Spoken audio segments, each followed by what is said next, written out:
Olá, meus queridos! Estamos aqui mais uma vez para podermos trazer nossas matérias no nosso canal. Aqui nós estamos no canal do Ministério UPA, onde nós temos aqui diversidades, né, de mensagens, quase não saiu, né? Diversidade de mensagens, e hoje trazemos o nosso UPAcast, que são as conversas que nós fazemos constantemente com nossos colegas aqui. Temos a nossa série de mensagens, temos os nossos momentos OpaCast. Está um pouco demorado, mas a gente vai trazer aqui mais um momento OpaCast.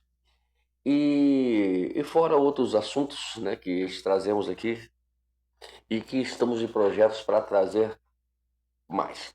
Bom, hoje estamos com a nossa série de mensagens, Integridade apesar de tudo. É uma série de mensagens que nós falamos sobre, onde detalhamos e fazemos a exposição do livro de Jó, que é muito importante e temos aprendido muitos aqui. Hoje nós vamos para a nossa 26ª aula, né? Já passamos na metade do livro, né? do livro, e também hoje vamos para o capítulo 23 de Jó, que também já chegamos passamos da metade do livro também de Jó também, né? Estamos na metade do livro de Jó e passamos na metade do livro.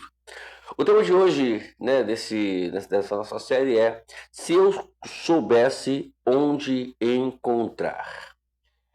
Aí a tradução diz o seguinte: a seção apresenta, como nenhum outro lugar no livro, o conteúdo da queixa de Jó. Nela vemos uma descrição do espírito com o qual ele enfrenta a situação e reage aos conselhos dos seus amigos. A partir de agora, já vai começar a fazer as suas argumentações também, né? E impressionante, né, que nós temos visto aqui, né? Eu ainda não fazemos ainda a exposição do capítulo 24, mas até 23 ele mostra todos os questionamentos, não é brigando com seus amigos por conta das acusações, dos apontamentos. Não, ele procura mostrar para os amigos que ele também não está entendendo a situação e que ele está passando por aquilo, não porque ele não lembra de nada de fato, de nenhum fato que possa ter feito para poder passar por essa situação. Porém, os seus amigos não querem entender e acham que sim, que ele está passando por tudo isso, tudo por uma questão muito básica, que ele está pecando. Vou deixar eu abrir minha Bíblia aqui, que eu tenho aqui a minha Bíblia aqui, na verdade aqui não. Hoje eu só vou usar aqui, né? Eu só vou usar hoje aqui, né? Vamos lá, deixa eu colocar aqui Jó. Tem um tilt aqui, deixa eu arranjar. Jó, capítulo 23 hoje, né? Os versículos são todos, tá, amados? São todos. Então, por isso que a gente não menciona mais os versículos, né? Nos versículos. Vamos aos nossos comentários, que é o primeiro ponto. Hoje o comentário já vai para o ponto. O primeiro ponto, que é minha queixa. E está no versículo 2, que aqui ele fala assim, no versículo 2: ainda hoje a minha queixa é de um revoltado, apesar de a minha mão reprimir o meu gemido. Vamos lá. Jó deseja comparecer diante de Deus para expor sua causa, pois crer que isso colocaria um ponto final em seu sofrimento no debate com seus amigos. Suas palavras ainda são de uma pessoa revoltada, como ele mesmo diz aqui no versículo 2. Mas é uma revolta controlada, pois ele aprendeu a reprimir seu gemido. A expressão revoltado nesse verso não pode contaminar nossa leitura sobre o espírito com o qual Jó está enfrentando esse estágio do seu teste. Mesmo antes de considerarmos outro significado da palavra revoltado, o modo como Jó tem reagido nesse estágio do livro é bem distinto daquele manifestado nos 2 primeiros capítulos. Entretanto, quando encontramos expressões fortes como essa corremos o risco de exagerar nas conclusões sobre a luta emocional e espiritual. É aquele caso que às vezes nós nos julgamos ou julgamos as pessoas e, e nós às vezes não sabemos o que está acontecendo verdadeiramente. E quando se fala revoltado, né? Isso eu falo com muita propriedade, já passei muito por isso já. Estou resolvendo as minhas revoltas hoje, né? Resolvendo as minhas revoltas hoje. E o livro, depois o livro, ele tem uma identificação muito grande, não só comigo, mas com todos nós. É por isso que eu peço você que ainda está hoje se apresentando aqui hoje e está vendo pela primeira vez, né? Procure ver as playlists, na playlist os vídeos anteriores, 26 dos 25 livros, dos 25 capítulos, né, eles são anteriores. Procura ver para você entender toda a nossa conversa aqui durante esse tempo todo, para poder você montar a de você. Às vezes a gente precisamos montar algo dentro de nós para podermos entender o nosso dia a dia, né? Olá, a expressão revoltado é uma tradução de uma palavra hebraica que pode significar também amargo, rebelde ou contencioso. Se Jó está revoltado, precisamos perguntar imediatamente: com quem ou com que está revoltado? Se a revolta é contra os seus amigos e o modo como eles têm tratado, então a expressão resume bem o espírito dos momentos. Se a revolta é contra Deus e o modo como ele tem tratado, então a expressão pode ser repensada para não ir contra a opinião de Deus anunciada no livro de Jó. Então existe pontos, né, que desde o início, né, Deus tem tratado de Jó, testemunhado de Jó coisas boas. Então, pegar aqui e falar que ele foi amargo, que ele foi rebelde, que ele foi contencioso, seria muito exagerado da nossa parte, né? Mesmo porque nós também já conhecemos o livro, né? No capítulo 42, verso 7, é interessante que ele fala aqui, observa só, 42, verso 7, ele fala assim, olha, depois que o Senhor falou essas palavras a Jó, o Senhor disse também, ele faz, o tematita, a minha ira se acendeu contra você e contra os seus 2 amigos, porque vocês não falaram a meu respeito do que é reto, como meu servo Jó falou. Então aqui ele está falando com a questão com Jó, justamente sobre isso, né? Sobre a questão de que Jó, não estava ali contencioso, não estava rebelde, não estava amargo, como nós já falamos inicialmente, e estamos falando sempre. Jó só queria entender. Ele até estava procurando entender até as ponderações de seus amigos, né? Mas ele não conseguia entender porque ele não estava encontrando a resposta dentro do que os amigos falavam. Há 2 razões para optarmos pela primeira dessas 2 opções, que é a questão dos seus amigos, mas eu não acredito que não seja revoltados, né? Aí a gente vai arrancar fora essa questão de contencioso, amarguroso, né? Rebelde. Mas vamos lá, falar sobre a questão de 2 opções. A primeira, porque sua queixa está sob controle, pois a sua mão não é capaz de reprimir seus gemidos, sua mão pois a sua mão ainda é capaz de reprimir seu gemido, ou seja, mesmo estando amargurado com situação que ele não vê de direito de revoltar contra Deus e nem contra seus amigos, né? E agora a revolta em si de um bom sentido, do sentido emocional, às vezes existe, né? Eu fico revoltado, o que está acontecendo comigo? A questão revoltada aqui, eu não vejo de forma direta para as pessoas, no caso aqui, os amigos dele, né? Os amigos, né? E contra o próprio Deus, que ele admitindo que ele sempre ele expõe dizendo que a causa do seu sofrimento é Deus, né? A segunda é: sua queixa revoltada, amargurada, não tirou dele o desejo de encontrar com Deus, né? Então ele não nunca, e a gente vai ver aqui a partir do verso 3 em diante, que ele não perde nenhuma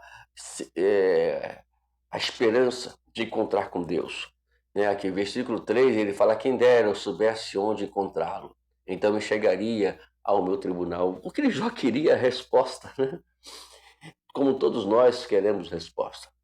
Aprendemos com esse livro com a atitude de Jó, é que a gente tem que encontrar respostas, procurar encontro respostas. A nossa mente tem que estar focada nisso, como Jó se focou e muito bem, né? Jó não se deixou levar pela rebelião, né? A revolta aqui, não, a amargura dele que ele fala aqui, eu não vou considerar que seja uma coisa amarga, mas seja uma coisa mais podemos dizer, buscar resposta, aquilo doía, o emocional dele estava atacado por a situação que ele estava, como nós já sempre falamos aqui.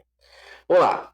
O que lemos desse discurso, então, é uma reflexão guardada de desabafos, aí está a palavra, excessivos e destemidos. Então, aqui está ele falando sobre algo que ele está desabafando sempre, né? Mostrando para nós o que vive alguém no meio de uma situação adversa. Lembrando sempre a vocês, sempre bom lembrar isso, que não é simplesmente uma lutinha qualquer. Jó está passando por uma situação extremamente difícil, né? Difícil, né? Tanto se perdendo tudo que ele tinha, perdendo seus filhos, né? É bom lembrar que foram 10 de uma vez só, uma atacada só foram 10, os 10 que ele tinha, e depois perde ainda a saúde. A situação é bem crítica. Vamos lá, vamos para o segundo ponto. Está no versos 3 a 5, né? Ali, se eu pudesse encontrá-lo, né? Essa deve ser a nossa sequência de vida. Está em lutas, está em dificuldade, irmão, está passando por uma situação difícil, né? Eu quero lembrar você, faça como Jó, procura encontrar com o seu Deus. Está difícil, pastor, eu sei que está difícil, meu amado. Ninguém está dizendo para você que seja fácil ou é fácil. É difícil sim, mas uma coisa é certa. Faça como Jó, vamos aprender. Por isso que o livro, a série, ela é muito importante. Você participar dessa série. Você que ainda, como falei, está pela primeira vez aqui assistindo essa mensagem, essa aula, vá lá para o início. Começa do início. Termina essa, se quiser, não tem problema nenhum. Mas termina, vai lá para o final, o início, quer dizer, começa tudo lá do início, desde o capítulo, da lição 1 até agora. É muito importante. Eu aprendi bastante, pode crer nisso. O Jó alimenta um desejo real. Ele quer encontrar com Deus, isso não faz parte do teste. Até onde sabemos, não está previsto naquilo que Deus e Satanás conversaram a respeito de sua integridade. Em termos gerais, seu desejo de querer se encontrar com Deus nasce do diálogo infrutífero com seus amigos, especialmente do fato de que eles o acusarem de injustiça e iniquidade. Todos já falaram o suficiente para esclarecer os dois lados da questão e Jó não acredita que poderá convencê-lo de sua integridade. No centro desse desejo de encontrar-se com Deus, é possível identificar dois elementos. Porque antes de nós falarmos sobre dois elementos, é bom lembrar que a questão de encontrar com Deus, né, esse foi um desejo tirado de Jó. O próprio Deus não disse isso para Satanás. Claro que Deus sabe todas as coisas. Isso aí é fato, né? Mas ele não falou isso para Satanás. Satanás mesmo, nem ele esperava, né? E toda essa demanda, ele tentando desvirtuar Jó, usando seus amigos, né? E em vez de pegar e trazer mais revolta, olha aí o cerne do livro, né? Mais revolta no coração de Jó, mais desalento, ele estava ali, ao contrário, procurando buscar, né? Procurando buscar uma resposta. Isso é muito bom. Isso é para aprender. Satanás ficou até surpreso, eu acredito. Eu não esperava isso desse camarada. Esperava que ele fizesse ao contrário, desistisse de tudo.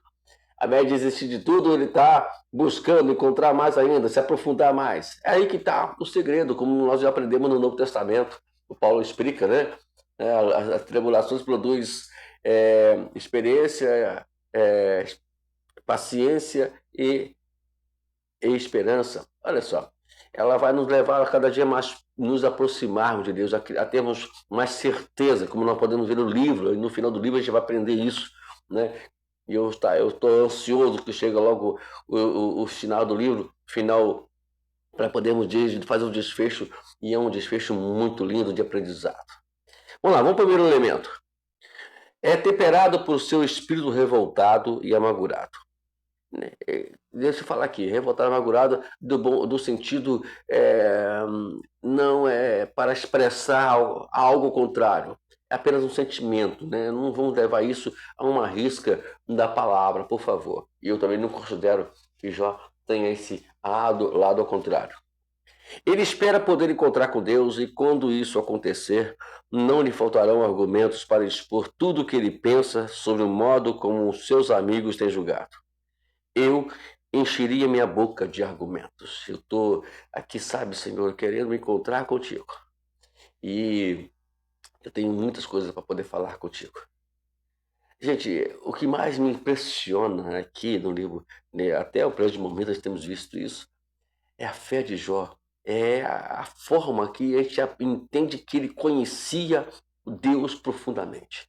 Como isso é importante na nossa vida cristã, meu amado. Na nossa caminhada, com a nossa caminhada nessa terra. Né? Independente de religião, quando nós conhecemos Deus, muitas coisas vão mudar, a diversidade vai ser vista de uma forma diferente, a gente vai saber lidar com a diversidade. Olha que, repito, a diversidade de Jó, ela não chega nem, nós não chegamos nem um pingo d'água do que ele passou. E mesmo assim, nós queremos chutar o balde, querendo ir embora, etc. Então, é muito problemático, né? Como veremos mais adiante, o encontro com Deus irá alterar rapidamente a sua atitude. Né? O verso 43 até o 5, ele fala, vamos lá. Verso 40, verso 3 até o 5. Vamos ler aqui.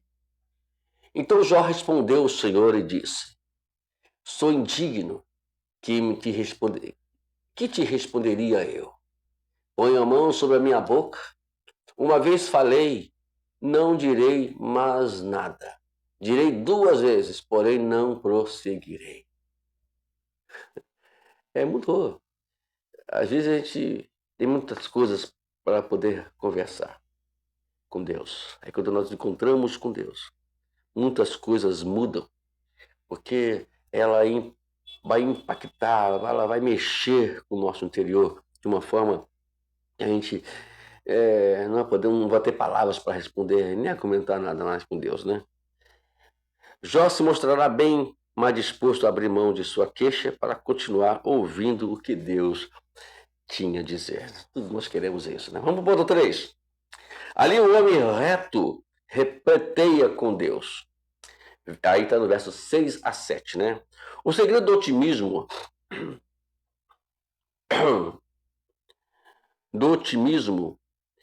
em relação ao seu desejo de comparecer diante de Deus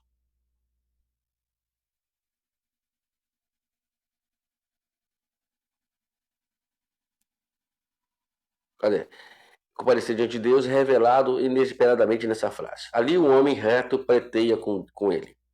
Jó sabe que nem todos poderiam, ou até mesmo desejariam, estar ali na presença de Deus para pleitear uma causa, pois o justo juiz conhece tudo e todos em todo o tempo. Seria altamente arriscado e pretensioso para um homem perverso fingir-se de íntegro para poder estar diante do trono de Deus. Aí entra a questão. Jó, ele tinha aqui, né, a gente quando peca, a gente erra, que aquele que conhece Deus, que se relaciona com Deus, não são aqueles que querem pensar que estão ali enganando Deus. Deus não vai nunca ser enganado. Então aquele que conhece Deus sabe que Deus já sabe que você errou, né? E você sabe o que você fez de errado. E diante disso você vai, em vez de ficar ali falando, não, estou aqui na tua presença, Senhor, não, só Senhor, eu estou aqui, errei, estou vivendo assim, estou vivendo assado, as coisas estão difíceis, eu estou errando a cada dia, é pecado sobre pecado, me ajuda aí, entendeu? E Jó não tinha o que falar. Ele não pecou, ele não fez nada de errado. Então, o que ele vai falar para Deus, Senhor? É igual aquele caso, deixa eu aproveitar a oportunidade aqui, né, e dizer sobre isso, né? A pessoa chega na oração, gente, não, eu aconselho vocês não orar, porque é um tipo de oração que ela não vai ter proveito nenhum para Deus. Isso biblicamente falando. Senhor, estou aqui, perdoa os meus pecados e aqueles que eu não tenho ciência, que eu pequei, aqueles que eu tenho ciência. Pecado tem que ser confessado, né? Se você não sabe o que é que você pecou, tu não fala nada, né? Ah, me perdoa as minhas dívidas, mas o que é que você fez? Tem que ser confessado, né? É claro que esse tipo de oração, ela não deve ser feita publicamente. É uma oração pessoal, é a sua que você, como Jesus ensinou no capítulo 6 de Mateus, entra no teu quarto, fecha a porta e entra e ali fala tudo o que você tem que falar, né? Então, não é uma questão de você publicamente falar, eu pequei, mas pecou. Esse é um tipo de oração que não tem valia. Eu não consigo olhar essa oração como uma oração que Deus aceite ela. A oração tem que ser de forma racional. Por isso que esse negócio de Pai Nosso, ela é contrariada, é contrária ao nosso entendimento. Ah, Pai Nosso que está no céu. Não, isso ali não é para você orar, né? A gente vai trazer aqui uma série de mensagens sobre isso, né? Isso também está dentro do nosso projeto aqui no Ministério OPA, ensinando o que significa o Pai Nosso. O Pai Nosso, na verdade, ele ali ensina-nos a nos relacionar com Deus. É exatamente isso. Oração é relacionamento. E o Pai Nosso ensina justamente esse relacionamento. A gente vai dizer item por item, ensinar item por item como se relacionar item por item com Deus, né? Oração, tem que ser algo espontâneo, tem que ser, né, não é nada repetido, não é nada lido, é algo que vem do coração. Oração é isso, primeira mão. Então a gente vai trazer aqui, fique ligado no canal, inscreva-se no canal que você não é inscrito ainda, assine, sinalize o sininho, porque a gente vai aqui mandar muitas séries aqui, né? Temos aí uma série que é Livros para Amar, gente, que série, né, de mensagem. Fosse você, ficava ligado aqui que essa série ela vai falar sobre a atualidade, né? Você ama, você é livre para amar mesmo? Então, a gente vai aprender ali, né, aprendendo sobre essas lições ali. Então fique ligado aí e com certeza a gente está com uma matéria aí, um livro que ele é bem antiguíssimo, né, e a gente vai atualizar o livro dentro do que se passa hoje na sociedade. É interessante. A gente vai falar algo e de algo que muitos anos, né, antes de escrever esse livro, né, não estava acontecendo, mas ele de alguma forma descreve ali e a gente vai passar para os irmãos. Fique ligado aí. Então daqui, vamos lá, vamos para a parte 4 agora. Vamos lá. Se ele me provasse, sairia eu como ouro. É. Aí está no verso 8 até o verso 14. Esse parágrafo descreve a tentativa em vão de rastrear o Deus Criador dos céus e da terra. Jó sabe que não pode encontrá-lo como se encontra uma pessoa qualquer. A descrição dos primeiros versos desse parágrafo visa descrever um Deus que está perto e presente, porém não perceptível aos olhos humanos. Aí ele faz aqui no verso 8, verso 9. Será que você está querendo anular a minha justiça? Ou me condenará para se justificar? Verso 9. Você tem um braço tão forte como o braço de Deus? Você pode trovejar com a voz como ele troveja? Então, está aqui falando aqui sobre a questão de Deus, né? E por outro lado, né?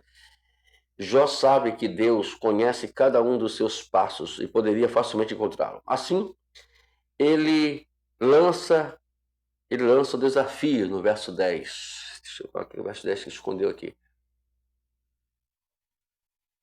Ele lança o desafio, qual é?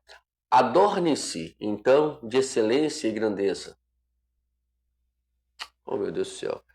Meus irmãos, eu vou voltar de novamente, verso 8, 29. Eu estou lendo aqui, é por isso que eu estou achando errado o negócio aqui do outro aqui, ó, de novo. Agora sim, verso 8 e o verso 9.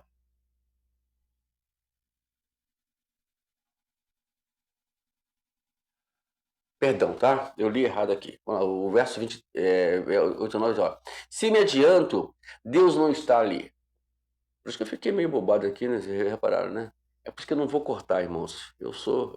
O que eu ensino aqui, eu estou ensinando na igreja. Então, se a gente erramos, a gente reconhece os erros e vamos para cá.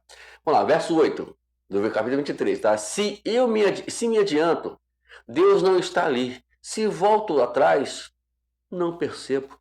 Se ele age à minha esquerda, não vejo. Se ele se esconde à minha direita, eu não enxergo. Então ele está aqui dizendo que ele não conseguia perceber Deus.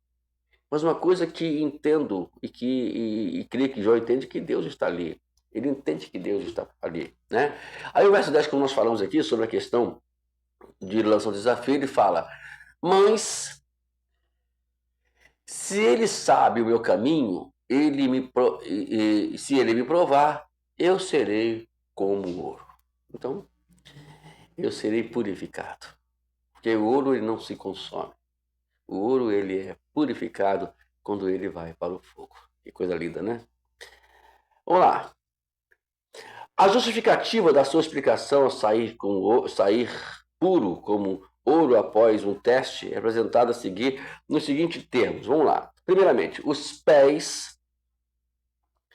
meus pés seguiram as suas pisadas, um exemplo de intimidade de Deus, com Deus, a qual justifica o seu desejo de querer encontrá-lo novamente. É o ardente desejo de Jó ficar mais íntimo com Deus. Então, essa purificação, essa prova, essa passar pelo ouro, né? Ser provado. Então, ele está vendo que isso pode progredir, mas ainda ele está mais íntimo com Deus. 2. Guardei o seu caminho e não me desviei dele. Isso aí, ó. E um exemplo de integridade, ou seja, a experiência de seguir os passos de Deus lhe ensinou um caminho de vida a qual ele jamais se desviou. Olha que coisa linda. Por isso que eu digo para você, está passando por dificuldade, está sendo provado, não está encontrando resposta dessa provação, tranquilo, prossegue, vai a caminho, continua no seu propósito, e Deus vai te mostrar claramente isso. E o Jó que estava aqui, ó, ele não saiu do caminho, do propósito. Né? Como eu falei, Satanás lá usou os amigos dele lá para poder tirar ele do caminho, tirar ele do propósito, mas não conseguiram. Do mandamento dos seus lábios nunca me apartei, o número 3, né? Um exemplo de conhecimento de vontade revelada de Deus. Jó conhecia e guardava os mandamentos de Deus em seu coração. Por isso que é muito importante guardar os princípios de Deus, a palavra, o mandamento de Deus. Muito importante. Eu vejo aí muitas pessoas que não têm ideia do problema que estão procurando, porque eles não querem ler a Bíblia como deveriam ler. Participar aqui desse estudo aqui, né? Que maravilha. Eu convido alguém, compartilhe não somente esta aula, essa lição aqui, 26, mas explique para a pessoa, eu estou compartilhando com você a playlist da série Integridade Apesar de Tudo. Compõe tudo desde o início, compartilhe com essas pessoas, ajude as pessoas a compreenderem o caminho, porque a ideia central aqui é exatamente essa, é a gente passar para você aqui uma forma de você suportar e vencer as dificuldades do dia a dia, que são muitas. Todos nós passamos por isso, né? Então, é muito importante que você aprenda a palavra e Jó aqui, Jó está suportando tudo isso, porque como ele está aqui buscando resposta, porque ele sabia que Deus tem a resposta. Que lindo, né? É precisamente por causa dessa intimidade e conhecimento que ele tem de seu Deus que Jó não tem dúvida que ele resolveu alguma coisa que nem poderia, ninguém poderá dissuadir. Jó seguia as pisadas de Deus. Jó já tinha visto o suficiente para ter essa certeza. Logo, ele sabia que em seu caso não seria diferente. Verso 14 e o verso 13 e 14, olha o que ele fala aqui. Mas se Deus resolveu alguma coisa, quem poderá convencer e mudar a ideia? O que ele quer, isso fará. 14. Pois ele cumprirá o que está ordenado ao meu respeito, e muitas coisas como essas ainda tem planejado. Nada. E Jó, olha, gente, observe nesse verso 13 e 14 a certeza de Jó, como ele conhecia Deus, como é bom nós conhecermos Deus. Quando nós conhecemos Deus, as nossas orações mudam, porque a gente não vai forçar Deus a fazer nada, mas a gente sabe que tudo está no controle de Deus, a soberania dele está exercendo uma função, exerce funções nessa terra. A coisa mais certa que eu tenho é essa. Né? A gente não tem medo do mal, do perigo, sabe se acontecer alguma coisa, porque Deus quis que acontecesse. Né? E assim vai, nada sai fora do controle de Deus. Eu, praticamente, tenho meu trabalho e às vezes vamos para um determinado lugar fazer troca de companheiros lá, de maquinistas, né? E a gente vai para um determinado lugar lá que tem seus índices de assalto a colegas. Eu vou. Eles mandam levar segurança, eu levo, por uma questão de protocolo. Mas eu tenho certeza que Deus não vai permitir nada que não esteja dentro da sua vontade. Eu não estou aqui falando que estou abusando de Deus. Eu sou abusado, não. Eu tenho fé. E a minha fé faz eu pensar assim. E eu não vou mudar a minha forma de pensar. Sempre foi assim. Já passei por vários lugares perigosos da minha vida. Né? E eu tenho certeza, a certeza, né? Eu já ouvi a voz de Deus dizendo para mim que eu estou nas suas mãos. Isso é reflexo de intimidade. Então, muito importante isso. E olha que eu já cometi tantos erros contra Deus, né? E tantas coisas. E eu fico pensando que mesmo assim Ele cumpre a sua palavra, né? Que eu seria guardado nas mãos deles, né? E quantas vezes estamos aqui usando esse canal para poder transmitir para você aqui a verdade dele, não falando de teologia, né? Mas falando de coisas práticas do nosso dia a dia. Fica ciente disso. Vamos lá. Aí terminando aqui a questão, essa mesma convicção, né, reaparecerá no final do livro, na famosa declaração do 42:2, né? Bem sei que tudo podes e nenhum dos seus planos pode ser frustrado. Todos nós conhecemos ela muito bem, né? Vamos terminar. O passo número 5 diz o seguinte, hoje tá a hora, passou dos 30, viu?